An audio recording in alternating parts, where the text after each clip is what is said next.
Right, it's been a long time I haven't put any update, and the reason for that is because I wasn't in the workshop too much. What, 1 or 2 days per week, roughly. And for the same reason, this car took so long to finish. When did this arrive? 2 months ago? No, a couple of months ago. A couple of months ago. This is a job that usually would take me a week, and it took me about 2 months. And it's still not finished. Well, almost. It's just need a catalytic converter, and it's done. Yeah, you can see it in the back. This is actually my old setup that you've seen on the Blue MR2, which I sold because I needed money, well, for playing the hobby. Toys. Yes. Now, obviously, there's going to be more updates, be more often. I'm going to be more in the workshop, slowly. And the reason for that is a little selfish, because I starting kind of want to go back racing on this thing, and because it's something new, kind of, I need to be flexible on my job, and what I used to do so far was not flexible. So for the selfish reasons, well, a lot of people can benefit from that because it suits everybody else. Yeah, I'm gonna spend a lot of time in the workshop now. However, as you can see, the workshop is, well, this section is a bit cleaned, only that. It only took me a day. The whole rest of the workshop to be done. Over there, I'm even scared to even start. I don't know where to start from. That's scary, that corner there. All my fault. I can't blame Steve this time, because he's... I made my own mess in this corner. Yeah, but it's actually fairly tight. There's lots of stuff, like 15 spare engines, but it's quite clean. My section, my stuff is just all over the place. It's obviously the stuff from my van. I removed the bed, I removed the bench and everything because I have to transport the bike, so everything went off. I don't know if it's too dark. I can still see it. So the bike fits here, barely. That's why I removed the front screen and the lamp, because obviously usually these are this two, it will not fit. When the bike is inside there, the ceiling is literally here, so it barely fits. However, yeah, back in the workshop slowly. Tomorrow is going to be finished to tidy up, and the MR2 now is pretty much finished, so out. The only thing is, when I'm back in the workshop, I'm only doing these MR2s. And that has been decided a long time ago. Now, as I'm back, I'm continuing that. No any other custom jobs, I'm not up to that. Well, anything else, just no. Not even these engines. The plan was to get through the forward and do, well, we have two V6 engines, and both of them are supposed to be single turbo, twin turbo. This one was there already, what you've seen on Steve's video. The reason why it's out, well, because the 1.8 is actually better. Yeah. Turns out to be, how it looks silly, it sounds silly, because obviously this looks bollocks. It's a V6 twin turbo, it looks awesome, it fits beautifully in there. But there are a few issues with the block, which we're not sure how to sort them out reliable. Yeah. And they might be 1.5, 1.8 T's with the head. Yeah. But you can make, just because you can make all the power in the world from the heads, if the block can't take it. Exactly. There is a small issue with the blocks cracking on the caps, on the crank caps, and there isn't enough information about it, how to sort it out, which blocks, because there's how many variations of these blocks are? Many.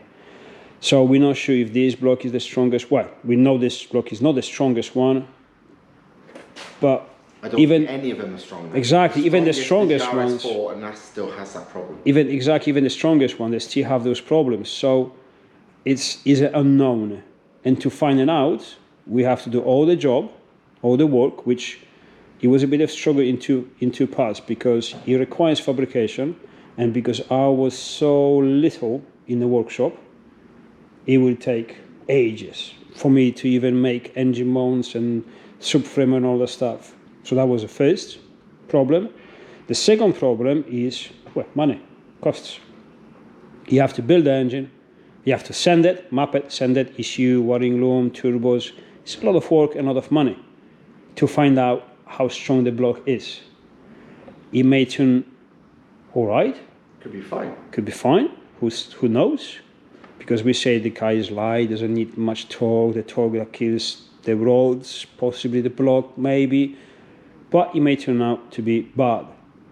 But once you find out it's bad, yeah, you're short of a few grand. Many, yeah. Yeah, a lot of money. And then between buying the engine is on its own is obviously the smallest part. And then obviously you have to build that, and it's a lot of money. It's a risk that is not worth it. Why you have something different to compensate? You put a 1.8, how much power you want? 600 brake? Anything you want. 700, 8, 9,000, over 1,000, no problems. They've been so much used, these engines. There's information about them everywhere. Everyone pretty much knows everything because it has been proven and proven again and proven again. We know exactly how much the block can take. We know how much the conrods can take. We know how much the standard pistons can take, the heads, everything. The stuff is available. The stuff is cheap because they sell millions of those parts, although they share the same parts, but that's a different story. So why? You have the security, you know that's good, go for that one. Also, fabrication-wise, do you need me to fabricate anything? No. No. I can literally put one in, you know, with the mounts ready, which, you know, I've got a couple of sets already. Yeah. I can put that at a 1.8 and a 6-speed box in place in 30 minutes, maybe less. Exactly. It's well, you've seen this on the previous videos, fitting one of these engines with a gearbox, with the ones we have now in nothing. You can literally nothing stops you. You just can go forward. If I'm here on that, you're not dependent on anyone.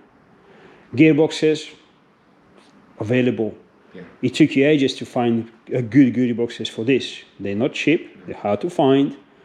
It's still a question of how strong they are. Exactly. Because the front pinion bit, that's the weak bit too. Whereas the 6-speed 180 boxes are incredibly strong. Exactly. So although these are strong, but in case you break it, it's still expensive and time-consuming to find the parts and to fix it, which is not part of the fun. And this is all about fun and enjoyable, because you spend money, you want to enjoy it. And if you blow something, it's going to be painful, unless you're using 1.8 and the gearbox from 1.8 6-speed, which we use, because both of them, they're cheap. Rebuild the gearbox, one of these, it's easy. They're built so easy, you can take it apart, change all the parts. Easiest gearboxes I've ever known. Couple of hours. Yeah. You want a sequential, you want to change in a dog box, no problems. You want to put a sequential shifter on it, no problems. You want to change the ratios, mix them with the diesel ones, no problems. So it looks like a no-brainer. Really? So really, yes, at least I gonna concentrate just on the MR2s. If you have MR2, Mach 2, whatever, something different, don't bother. I'm gonna say no, because we're gonna be busy just with the MR2s, and to be honest, that's the only thing I want to do. And just two engines, 1.8 petrol or 1.9 TDI. And mostly 1.8, isn't it? Mostly, I always say mostly 1.8, because although the 1.9 is great and I had it, and you fell in love with that. That's what made me start it all exactly. In the first place, yeah. I fell in love, still fell in love, but then you really appreciate the car when you put the 1.8. It was just the engine that suits this car perfectly. The 1.9, it does make sense, it is an awesome engine, lots of torque, plenty of power, no fuel, reliable, simple. I mean, the way it fits in this engine, because there's nothing into it. Plenum and exhaust is on one side.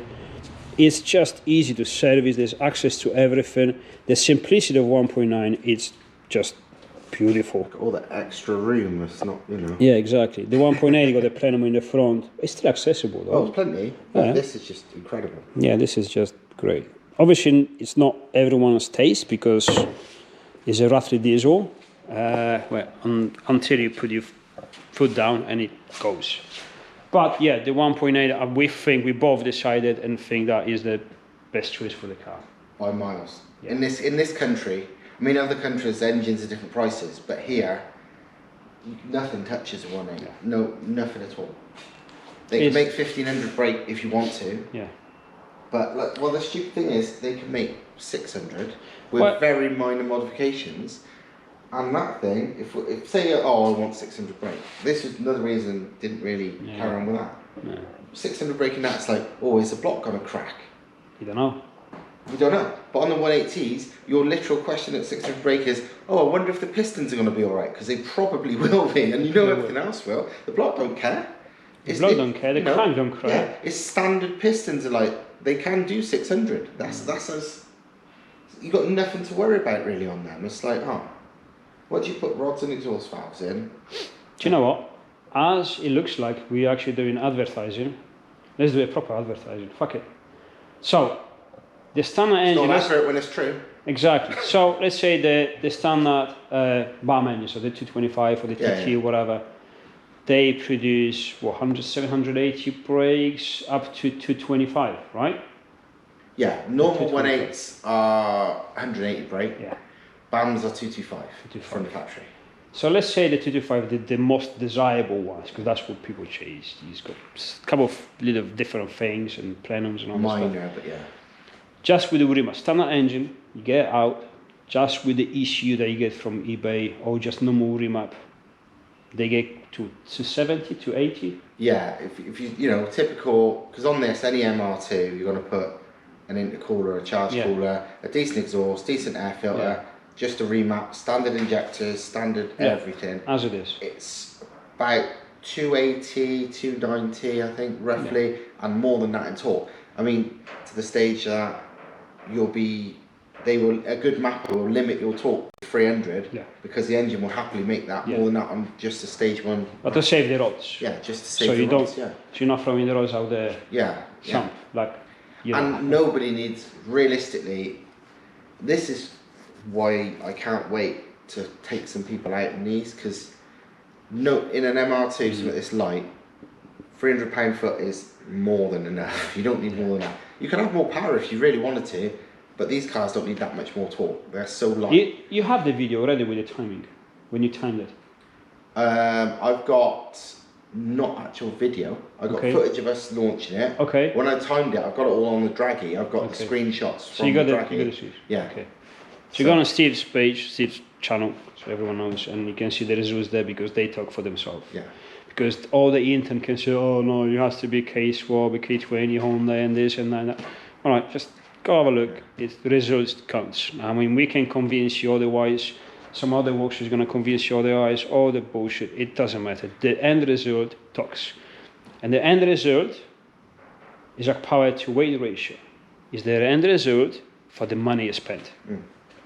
So as we're here, hold this for a sec. I need to grab my piece of paper. I can always forget how much is everything.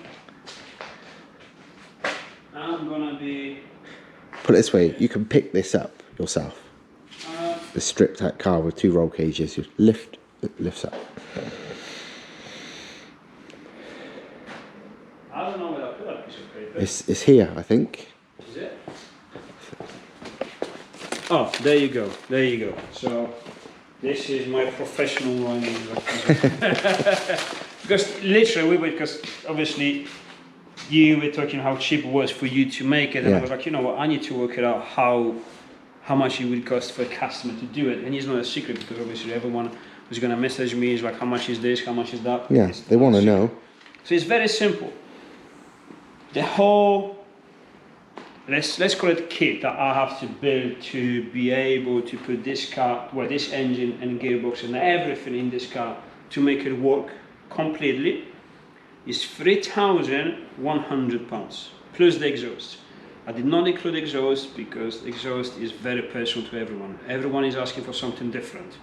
One person wants, for example, bring me the whole Dyno car and recycle like we did probably. Recycle the old exhaust, you know, the dump pipe, just change, maybe silencer, whatever. So the cheapest possible because they don't care.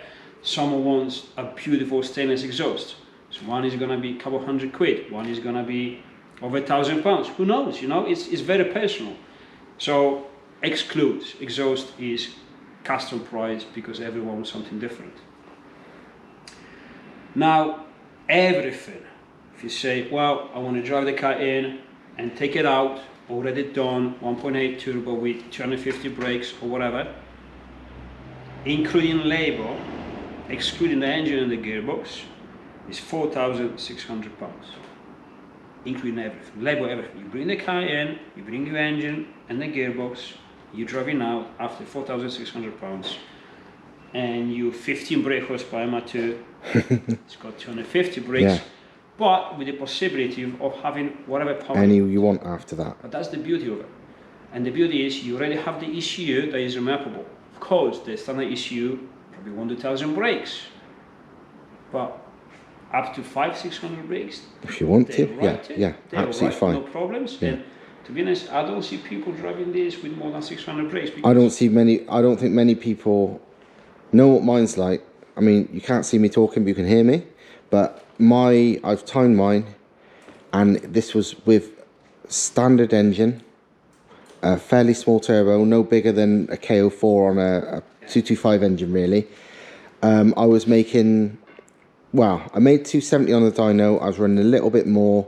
Going by the data login, I was probably running enough air to be about 300 on the dot, but maximum. And it was 0 to 60 in 4.3 seconds, which is basically 997 GT2 RS performance, which is a, what's that, 100 grand car, whatever the hell they cost. That is a borderline supercar. It's that's the ones with plastic windows, roll cage, proper. And it was a basic MR2, which that's what you would genuinely come out with. It's a similar sort of power, and because the thing is, 250 is probably the minimum you would probably leave with at that spec. You'd make somewhere between 250 and 270, depending how lucky you were, I guess. Depending on what your dyno felt like that day. But this is the thing. This is the basic. Yeah.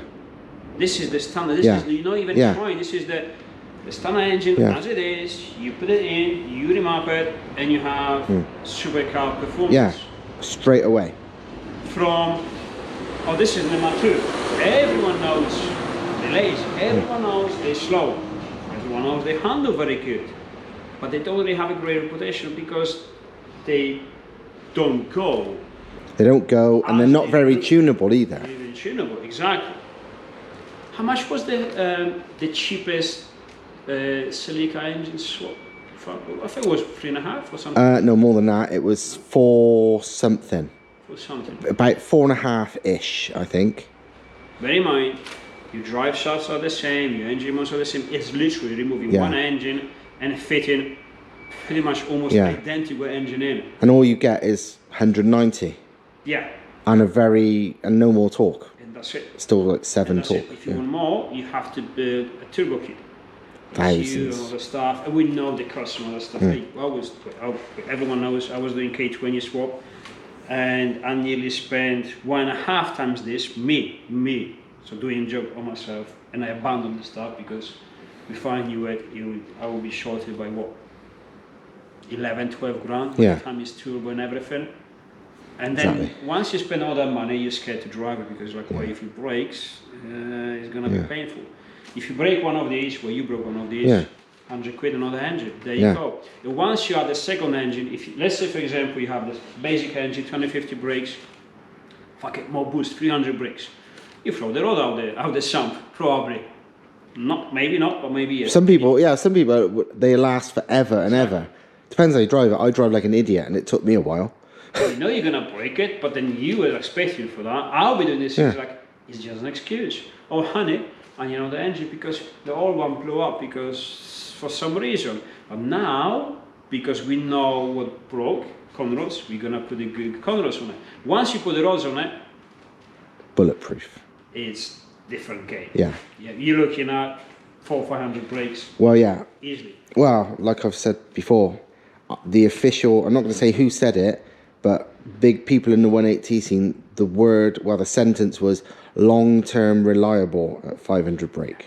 Long-term reliable. Jesus Christ. So 6 months reliable, I'd be happy with. Never mind long-term. So that is the possibility, and you already have the ECU offer, and you have everything, and everything. This is the important thing.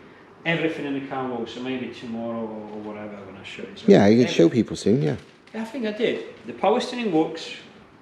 Everything works. The clocks works. Your RPM gauge works. Your oil pressure gauge works. I can manage to get the engine light off as well. Your battery charge, everything works as standard. So ABS all works, everything. Eh? ABS works, everything works. You jump in the car and everything works like standard from the factory.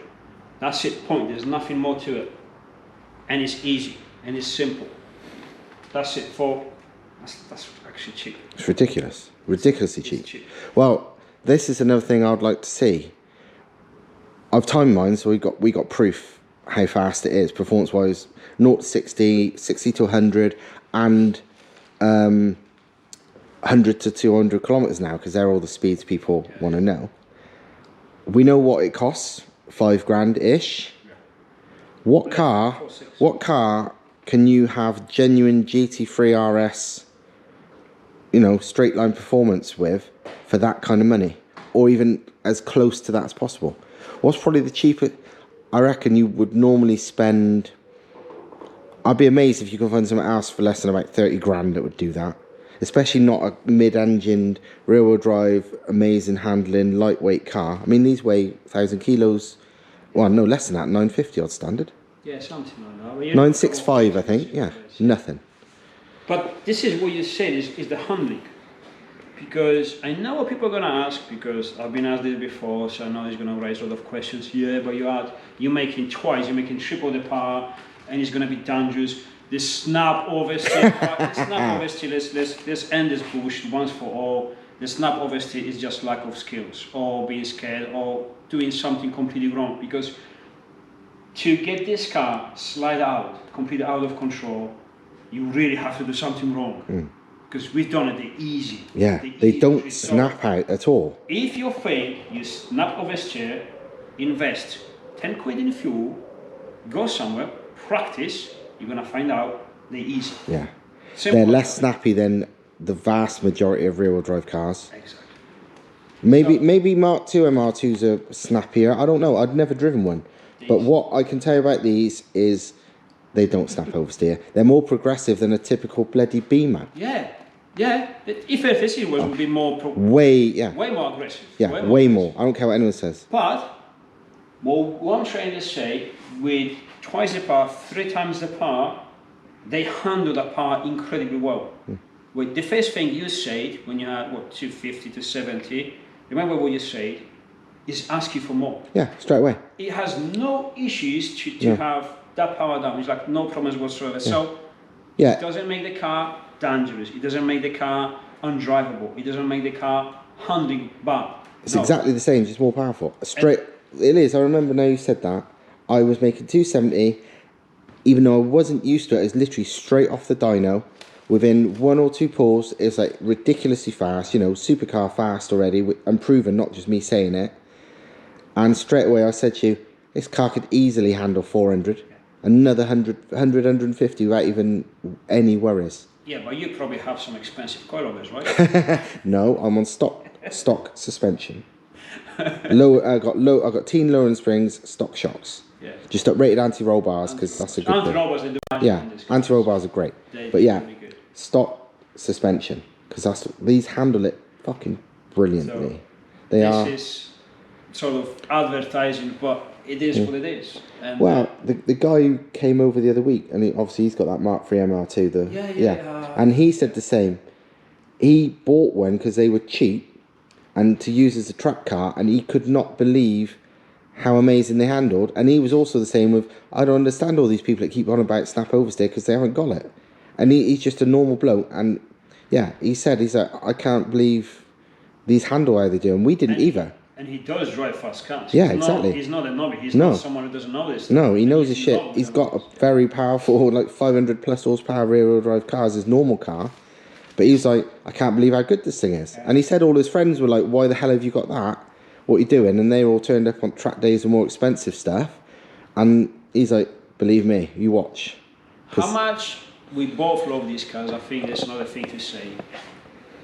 I start with me, because it's not a secret that I'm not saying I abandoned the workshop, but I left the workshop because I had enough to work with people. I've been doing this for 24 years. I need a change. I need something you know, completely quiet and just change my mind, change the work. After all these years, I just need it. But I'm coming back to it only because of this. If this was normal, you continue doing custom stuff, building crazy trucks or whatever, I'm not interested. But this, I'm very passionate about it. They're just great. Game changer It's to me. just game changer for how easy it is to build them, how easy it is to work on them, how easy it is to make a conversion, how easy it is to make them supercar fast. You were loving your Corolla. That was the car was like you were living for that. Well, the thing is, not even just that. I wouldn't have dreamed in my wildest dreams that I would have ever bought one of these because they didn't interest me in any way. I still don't like how they look, you know, because I'm not really, you know, I'm not that kind of person with cars. I buy cars for performance. But the moment you drive it, that disappears. But yeah, exactly. It's like, I didn't think of one of these in any way. I didn't realise, because I thought, well, they're quite underpowered. They're just a typical mid-engine rear-wheel drive car, nothing special. I had no interest in them at all. I drove yours. I could see, when we was talking about the potential, I was like, yeah, I see what you mean, but, you know, don't know. And then you did your conversion. I drove yours, and it was like, holy shit, I want one of these. Literally from the last car I'd imagine in the world to I need to get one. And then I ended up buying 4. But then, and it's not just that it's a good car. I can't remember who I said to it. I don't know if I've ever said it on a video, but genuinely, and I've had, if you look through my previous videos or know my past, I have had hundreds of really powerful cars, rear-wheel drive, crazy, just batshit mental stuff. And I always say I don't regret selling many of them. I say I'm not like that with cars. I'm like, you know, when they're gone, you know, no big deal. And I only ever regretted selling 2 of my previous cars. A really crazy anti-lag, 400 plus horsepower, stripped out, caged out Sierra Cosworth, and a Cosworth engine swapped Mazda MX-5, which was also stripped out, blah, blah, blah, blah. They're the only 2 cars ever, you know, and I've had Skyline GTRs, all kinds of mad stuff. But my MR2, the silver one, I rate genuinely now, from a car that was a 400 quid, who cares, it's that good now, it's somewhere, I would say I rate it above, it's now number 2 of my favourite cars I've ever had, beyond the Cosworth. If it weren't for the fact I love Cosworths, ignoring the body shout, ignoring what the car is, it might even be number 1. The driving experience is absolutely, it's the noise as well, because when you've got a car, you know, you've got all the noises you would normally have, and it's amplified when it's right by your bloody head as well. But the whole, yeah, from a car I've hated, I would never imagine me ever having, it's turned, as soon as you experience these with like a decent 180 in it, it's suddenly incredible. Out of all these crazy cars, and mine's only basic, remember? You know, it was 270 brake, stock suspension, you know, standard body, it's just an MRT. When you sent me that video, when I saw the video, you make of that first push or second push, whatever it was, with the gear changes. Yeah. The noise. And people were saying, oh, how do you put a sequential gearbox on it? Oh, it's ESG, all that stuff. It's just normal value. Yeah. So how are you making that happen? Yeah. Changing gear? just fast, just flat out. Yeah. But the noise it makes, it generally, I don't think there's any other engine that will suit this car more perfectly than this. It's just spot on. You say, can you improve something else? Can you make it better? No. I don't care what anyone says. I don't care what anyone says. It's perfect, yeah. I've been doing this job for 24 years now. You have some bloody experience on this stuff. Yeah. We both agree on this. You cannot make them better. Yeah. And the potential on this stuff is, what do you want, a 1-to-1 power ratio? You want it as fast, as powerful as Koenigsegg 1-to-1? Koenigsegg 1, I think they call. Yeah, 1-1 they're called, yeah. Full carbon costs 5.5 million. He's got about, I don't want to take shit because I can't remember exactly, I think it's about 1,500 brakes, 1,500 kilograms. Something like that. Or something similar, something in those lines. It's well over a ton and well over 1,000 horsepower. Exactly. Yeah. So if this, let's say you want this to weigh 800 kilograms, no big deal. Even mine at the moment weighs approximately 850, 860, and it's full body, full steel body, there's no lighting. Let's say for example, we say yes, but that's a nice car. I want to keep this nice, full interior. I don't want to touch it. I want to have my spare tire on the front. No problems. What they weigh? 900 kilograms. can you have 900 horsepower from the 1.8? Easy. No problems. Simple as that. And you have 1-to-1. And then obviously he's gonna try to kill you probably. But it is possible. That's what I'm saying. Is the possibility, and it's actually not that expensive to do it. Yeah. Well, the silly thing is, you think about a Bugatti Veyron. That's like always been for years. That was always the thing. It's like a 250 mile an hour, 1,000 horsepower, mid 10-second quarter, blah blah blah blah blah. They are 550 horsepower per ton. Yeah. How easy is it to make that 550 per ton? Incredibly easy. It's cheap. Yeah. And that's the beauty. You'd be doing on that. You could do that on standard pistons, standard inlet manifold if you wanted to. Do you know what I mean? It's like it's not a big deal. And obviously this is YouTube, so everyone thinks you need 1,000 horsepower to do anything. Trust me, if anybody drove my one, even with 270, or launched it as like it does, they'd be like, holy crap, I don't need more. Even the guy, the guy we was just talking about earlier, who's bought one, and he's got like a 500 plus horsepower rear wheel drive car as his normal car. Even he said, after watching me launch it with 270 odd, these cars don't need more than that. That is that is ridiculous.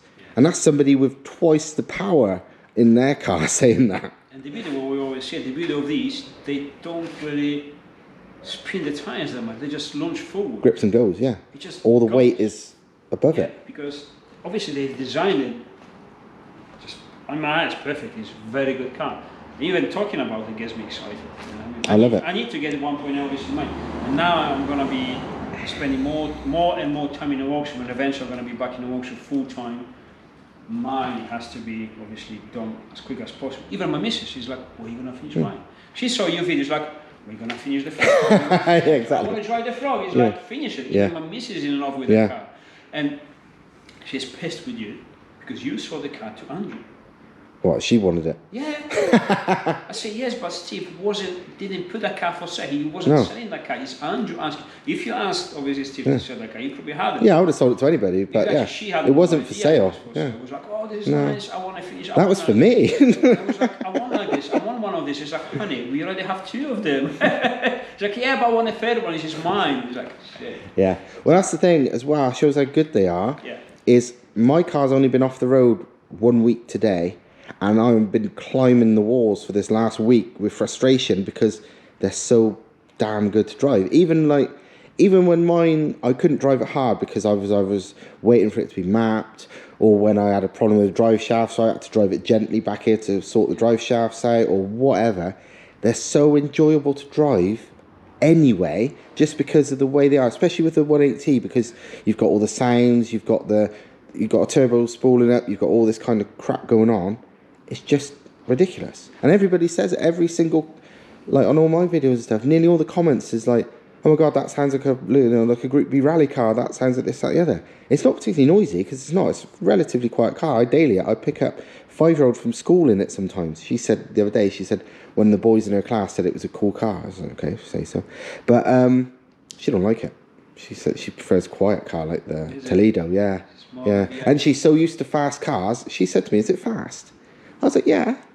She goes, show me then. And I went to quite a bit of road, gave it loads. She went, yeah, it's quite fast. But she's been in the Volvo and all that, so she's not scared of nothing. Like, yeah. It's just like, she might be 5, but while a grown adult would crap their pants, she's so used to fast cars, she don't care. But yeah, it's just, no matter how you drive it, it's enjoyable because it's just, I love them. I don't know why. I've gone from a car I would never normally, wouldn't piss if it was on fire sort of thing, to a car I love.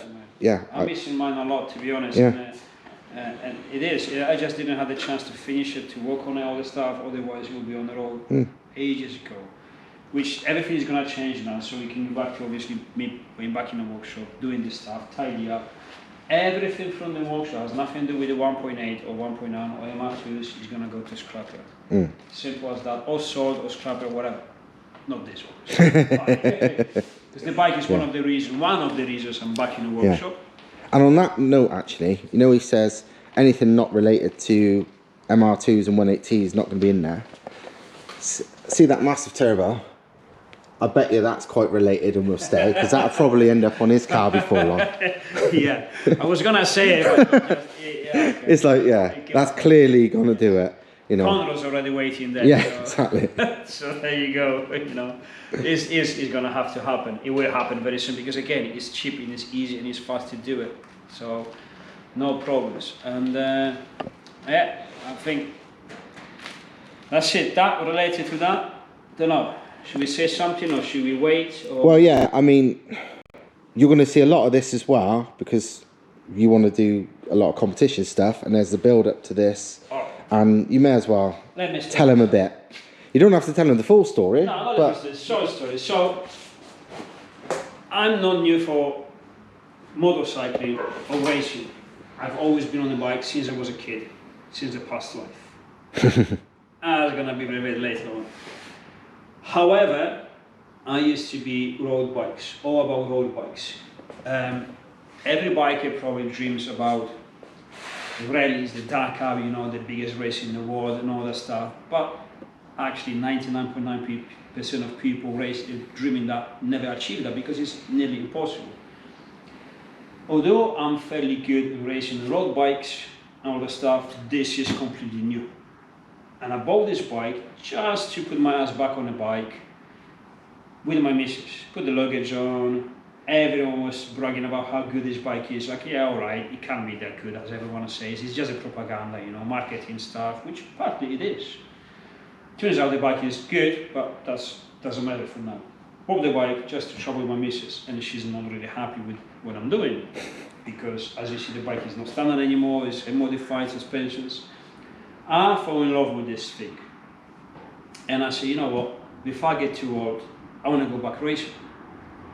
Now, if you ask me truly and honestly, I have to answer that racing in a circuit does not interest me anymore. It doesn't interest me. It's simple as that. For some reason, I don't know why. But this just woke up the pleasure to ride. But I'm an idiot.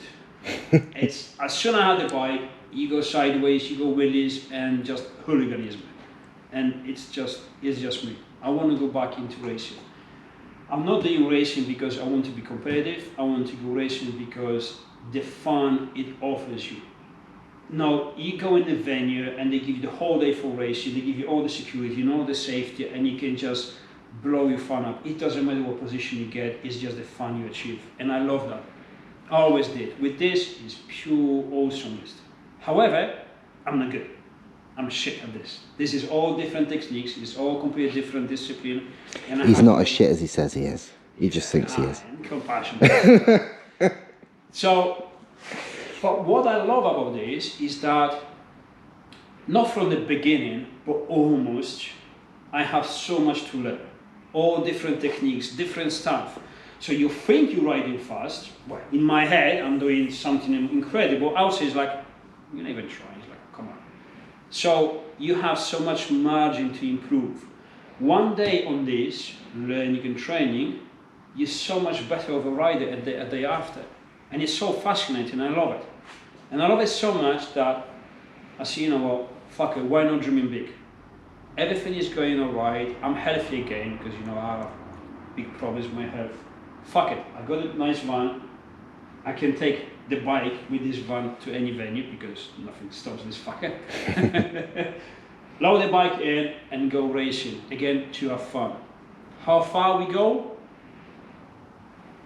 Well, this is, I'm preparing the bike and myself, first because bike is capable of, obviously not me, so the weakest point of the bike is me. So I'm preparing myself for long distance rallies. First is going to be anything local in UK, then we're going to go abroad, then as far as I can get before I break my bones. Well, they're going to be here, then I'm back on the bike, that's not a problem. If nothing major is going to stop me, then I'm going to go as far as you can get. So, who knows that stuff, knows what I'm talking about. I don't want to say it again because it's way too big. I'm not ready for it. But we're aiming big, like really, really big. My wife, she's not interested. She's not collaborating because it's too dangerous. Although I say it's not, it is. It takes funds, and I have to be flexible for training. because I may kind of sort of make a deal with the company to train me, but I need to be flexible. So this is what I'm saying. I need to go back to the workshop because this job obviously allows me to be flexible. I can train on this during the week and I work on that during the weekend. No one stops me. What I'm doing now won't allow me to do it. So that's why. But all the rest, we're probably gonna leave it to later. Yeah. Because Steve is writing a couple of. Yeah, I'm kind of explaining it in words. I mean, it's all going to come in videos as well. Yeah. But just so people can read the story so they get where he's coming from, I'm also doing it as actual words, a story, a write-up. But, I mean, in future videos, you're going to be seeing a lot of all of this because it's all intertwined. I mean, he's going to be building cars and prepping the bike and getting it loaded up, and then he's going to be out using this thing. I mean, you're going to have the videos are going to be a mix of everything, but it's all together because the business of these allows the racing of these. You know, it's all related, and it's all the same thing. It's action, isn't it? You know what I mean? It's and this, the beauty of this. There's two things to say. First, is actually what I find fascinating, which I like and I like to share with everyone. That's why I'm going to put it on the video, otherwise I wouldn't. Is the journey from bottom end, from nearly nothing to. Yeah. Can you get there? Yeah. The odds are very minimal. Very, very much like I'm not gonna make it, but we're gonna try and we're gonna make it interesting because it is interesting. Second thing is like probably people watching this video and talking about this and knowing this is like, what the fuck are you talking about? You've been into cars, you're doing cars, you're building cars, you're switching into bikes. No. I started with bikes. I used to build motorcycles, used to build them from scratch, modify them, prepare them from racing. My whole life before was all about motorcycles. Cars came along later, purely by case. Of course I love it. I love engineering, I love development stuff, I like to drive it. Everyone likes fast cars. But this is my biggest and first passion. I've always been there since I was a kid, since I can't even remember. What that means, obviously, you gotta. And so yeah, Steve is writing down 2 or 3 words. I just thought of another thing. It's the same with both of these, and it's part of the reason. I mean, I'm not into bikes, but part of the reason I really like this as well, and the reason I like MR2's part as well, it's the underdog, the unexpected thing. Do you know what I mean? Point. It is, and that's why I like these things. This thing is a big old bike, but he does things on it and with it, and people see it. Most people think is motocross bike only. So you see this do it, you know, on motocross tracks or all this stuff, and everyone that sees it is like, what the hell? How's that even possible? And it's why part of the reason I love these things is because with the 180 in them, suddenly everybody's like, what the hell? How the hell's that so fast? Because you could never imagine that to go and perform like it does. And it's the same with this. This, to most people, obviously Thomas has modified it, but this to most people is just a big old touring bike. Like you see people, you know, with the big panniers on the side that people go away for the weekend on, not doing massive jumps on a motocross track. So both things are what the fuck, just two wheel and 4 what the fucks. But they're not what the fuck in a, how do you say it? Different for the sake of different. They're both genuinely actually capable of it. It's just people don't realise. You just got to do the right things and you do them properly. And both things are way more than people would ever imagine. So it's weirdly related. You may even say that both of these things, there's one thing that relates to both of them. And both of this stuff, like I said before, I would never go back to the workshop doing the stuff I used to do. I only going back to the workshop doing this job because I've developed this skill and all the stuff. Yes, but I love working on these things. So you can see me even when I'm talking about it, and I'm smiling. Yeah. I love this stuff. So you're into I'm actually not working. This is a pleasure. Yeah. Of course, I'm gonna charge money because I have to live. I have to obviously pay for all this stuff. Yeah, it's not a charity. It's powered by passion. This again is powered by passion and dream. This is probably this is the biggest dream I ever had. If I can achieve it or not, probably not, but I'm gonna die trying. And why not? but it's purely for passion. So pure passion and dream, pure passion and dreams. You're not really working, are you? No, it makes the results are always better when someone's really into it. I don't care if it's for money or for pleasure. If you're loving it, you're doing it better. That's why with cars I always say, like, unless you're really loving whatever car you're doing, don't do it because you think you should. Do it because you love it. And that's why, well, like my motivation for my own cars, you know, I'm more motivated messing with my MR2s to, you know, get off my ass and do it than almost any other car I've ever had, purely because it's that thing. When you fucking love it, it's not effort. Do you know what I mean? So, you know, when you're excited building customer cars, but there aren't many tuners that can say that, can they? Most people will be sick to death of them. Powered by passion dust. Yeah. Or sponsored by powered by dreams dust or passion dust or power sponsored by. That's it. That's. And powered by passion, one of the car company's old trademarks back in a while ago. Something like that. I don't know. It rings a bell. But it's it is that kind of thing, though. Yeah. This is in pure practice. Yeah. It's like, hey, me trying to do what I'm trying to do on this bike is like, you're fucking nuts. Yeah. It's like, no. You got nothing, absolutely nothing to achieve what you're trying to achieve. But that's what I'm trying to achieve. And actually, is like that's why. That's part of the enjoyment. And I actually talked to loads of people. Wait, you're gonna put it down. Yeah. And everyone's like, no, not gonna happen. No.